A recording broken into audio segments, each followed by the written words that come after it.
Albanian sod, Albanian sod, Albanian sod.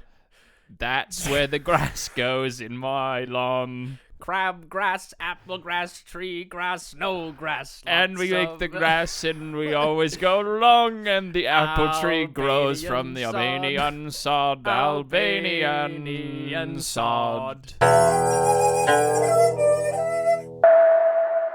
This is an interesting one. Okay. I think that, I'd just love to hear what you think about this. Okay. How do you think that keep off grass signs get there? Just smack dab in the middle. The guy's got to get on the grass. Well, I'm thinking, imagine like the effort it would take to like have like a helicopter and the guy just drop down. I think it's an Olympic javelin thrower.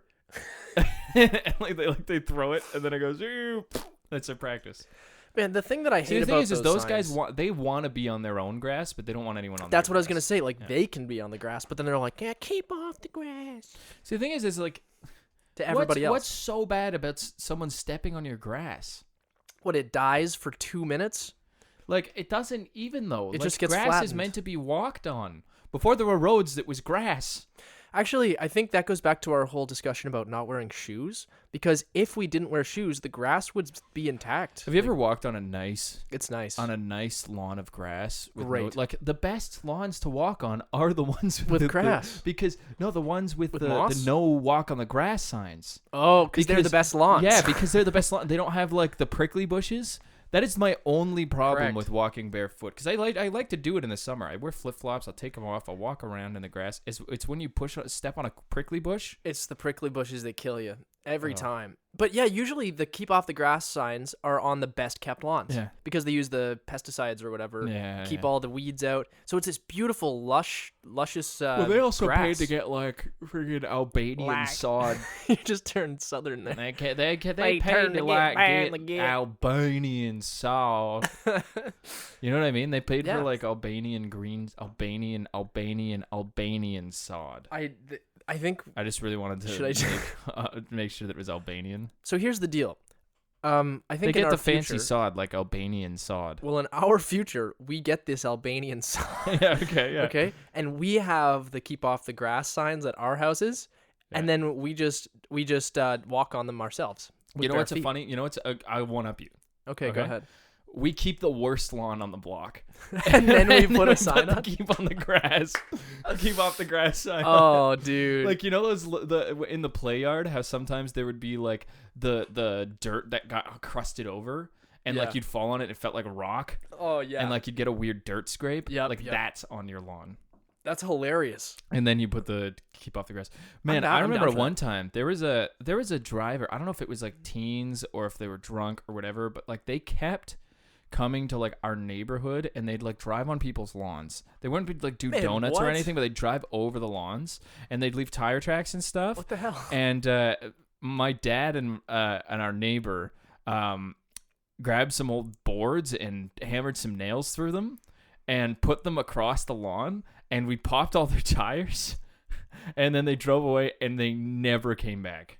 That's hilarious. Yeah, but they did it like 4 or 5 times. So it wasn't like they did it once and then like, we scared them. Like, we very obviously scared them because they were new tracks, and like the board got carried a bit. Oh. And we popped their tires, and then they never came back. That's hilarious. But yeah, they were like driving over bushes in the front yard, and like, man, what the heck? It was like 2 a.m. They were obviously drunk. What's that? What? Yeah. Man, it was crazy. It happened a bunch of times. But and like over a period of like a couple years, it was happening a lot. So I think there were some like hoodlums that were probably like just 16 or something. Well, that took a turn. I wasn't expecting that. I know, but it was a clever solution. But yeah. Speaking of hoodlums, do you remember remember Halloween? Yeah. Right? You go trick or treating. I remember once when we had finished trick or treating, there were some kids who were like in grade 12 who just like came to the door, and they were just normally dressed, and they were like, "Hey, trick or treat." And my mom's like, "You guys don't have costumes." And they were like, "Yeah, but like, you know, we wanted to go trick or treating. Like, we had a math test tomorrow, and like we just stayed up late." And my mom's like, "It's like 11 p.m. yeah, we just really want to trick or treat. And they were like, no party houses on our block or whatever. So Yeah, it's yeah. like these were like some nerds. And my mom was like, no, like I gave out all the candy. I'm sorry.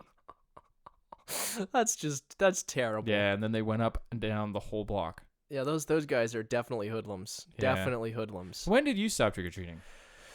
Unfortunately late. High school? No, like I stopped in like grade 8 probably. Yeah, I did grade 8. Grade 8? Oh, okay. I think that's about the time. You break into high school, you're a man Some people now. say that's too late. I don't think that's Some too people late. say like grade 6. Man, I there think was a you're guy on I my think block. you're cynical if you're still in elementary school and you're like, yeah, I'm not trick-or-treating anymore. Dude, there was a guy on my block that was when I was in grade 8. It was the last year that I went. He like I knocked on the door and he was like, "Grow up." And he actually shut the door in my face. Didn't get any What? didn't get any candy. Yeah. What? Oh yeah. And I was in grade 8, so I hadn't hit puberty yet or That anything. happened I to a looked young. friend of mine. But the Super thing weird. that happened to a friend of mine, but the friend of mine was wearing a costume, had a wig on, and the wig was essentially the costume, and took it off midway through because their head was itchy. Oh, so yeah. then, Well, I was wearing a costume, so Yeah, what so- the heck? that guy's just a grump. Yeah, he's a very big See, grump. I had a couple of friends who, like in grade 6, 7, they started like handing out the candy, but it was like, I don't know, why are you just being cynical? Like Santa Claus is still real in grade 8. It all stops in grade 9. Because in grade 9, think about it. Because think about it. In grade 9, that's like when now Halloween parties. Man, but are in grade 7, 8, our teachers made us write letters from Santa to the younger grades. So I'm pretty sure it would just ruin the. Really? Yeah, yeah. You had to. Man. So they think they just expected that you knew. Yeah. Imagine that's how you find out. I'd too. be like, oh, Santa must be busy this year, eh? guess, We gotta help. Heartbreaking to be the teacher to tell you that. Oh, Man, speaking of Halloween though, it's interesting that they say never accept candy from strangers, but then we have this whole day that's associated about with it. accepting. See, but the thing is like, I don't know if your parents did this, but my parents would do the candy check. What's that? Like, lay out all the candy and then check to make sure that none of the wrappers were opened or that there's no like apples or like nothing. See, the thing is because like there's always people, and you read about it every Halloween, that just like tried to poison kids. Yeah, what? Why? Because they're crazy. I don't know, like people put razor blades in apples. Yeah, that's And stuff like that. dude. And like they bake cookies, but there's poison in it. So like, unless it was like a really trusted like neighbor friend, like we wouldn't take any homemade Yeah. Halloween things, or like we'd take them and not give them, not eat them, like throw them away. But my parents would do like a candy check to make sure none of that wrappers are open. There's a hole, it's just like that. And if there's anything kind of sketchy, they'd throw it away. Yeah. But yeah, Oh my god, that's terrible. yeah. I feel as though my parents probably did that, but I just was too young to remember. To notice. Well, I remember because we would want to eat our candy, and my dad's like, "No, I gotta check it." Oh, checking it first. We would take a huge pillowcase. Oh yeah, you have to take a. You know those? pillowcase, You man. know, like I always saw those kids who had like the plastic pumpkins and stuff that you Yeah. get. It's like it literally holds like 12 pieces of candy. Early days, my friend. Yeah. Early days. That's for like a 3-year-old. once you got with it, you started bringing around. You'd a have like a pillowcase. plan. The pillowcase was always the move. We would like do different neighborhoods, so like we would swap between some family friends, like do their neighborhood, and then they'd come over and do our neighborhood. Nice. I think their neighborhood was a little better because they had like the bigger, richer big candy- houses. big candy bars. Yeah. Well, see, Oh, yeah. also one of those kids that I went trick or treating with, they were the little asshole who would take the whole bowl if it was out. Man, I'd be what? like, I would like they'll just take one. I would always just take one. Yeah. And then they would look at me and be like, and take like 2 handfuls or take like half the Come bowl. on. I'm like, really? You Like, ruin yeah, it for everybody. Yeah. Yeah, take that, eh? Yeah. It's like, oh yeah, that's your big authority against the man. Man, what the heck? No one needs that. No one It's needs pretty that. funny though. Oh man, there's a storm outside here, but oh yeah, that didn't stop you from listening to the show. Oh, thank you. Oh, thanks so. Whoa! I'm gonna get blown away, but you know what won't get blown away? It's all those 5-star reviews. Keep leaving those reviews. Thanks a lot, guys. I'm gonna get blown away now.